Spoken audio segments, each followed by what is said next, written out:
Pahirapan ngayon ang pagtatanggal sa mga nawasak na parte ng bumagsak na bahagi ng ginagawang tulay sa Kalumpit, Bulacan kahapon. Halos nahati sa gitna ang pinapatayong tulay pero ayon sa mga inhinyerong nangangasiwa rito, matatapos pa rin ang tulay sa Setyembre. May ulat on the spot si Micaela Papa.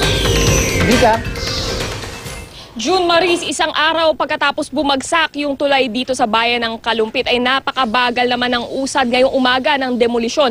Iyan ay dahil yung crane na ginagamit sana pang tanggal ng debris ay naipit mismo dun sa gitna ng tulay na bumagsak. Kung kaya naman ang mga trabahador mano-mano ngayong ginagawa ang pagbabaklas.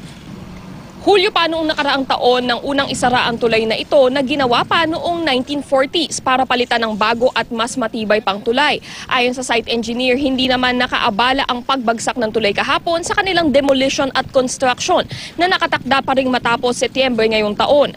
Ngayong araw inaasahang dumating ang kapalit na crane na magtatanggal ng karamihan ng debris. Pero ayon kay Mayor Jess De Jesus ng Kalumpit, bago pa man nangyari ang aksidente ay halos mag-iisang taon ng sakit sa ulo ng mga Kalumpitenyo ang demolition at construction. Dahil Hulyo pa ng nakaraang taon isinara ang tulay at ang original na target date na Abril ay tila nakalimutan na. Ang mga tao tumatawid na lamang sa pamagitan ng mahinang footbridge sa gilid ng original na tulay na lumulundo pa.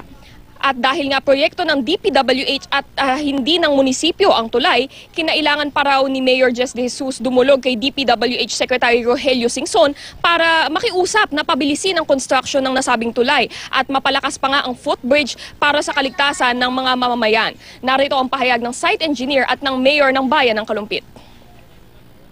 Hindi makaka-apekto yan. Malaking tulong pa sa akin yan kasi hindi na ako gagawa ng craneway.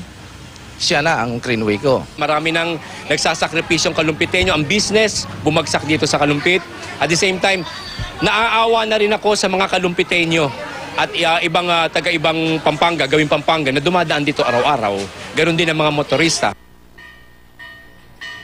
June Maris, maliit na sugat lamang yung tinamo ng mga trabahador na naipit doon sa pagbagsak ng tulay kahapon. Pero ayon nga kay Mayor Jess De Jesus, para wala nang mapinsala o masugatan pa dito sa construction na ito, mahigpit na niyang pinagbabawal ang pagdaan ng mga bangka sa ilalim ng tulay. June?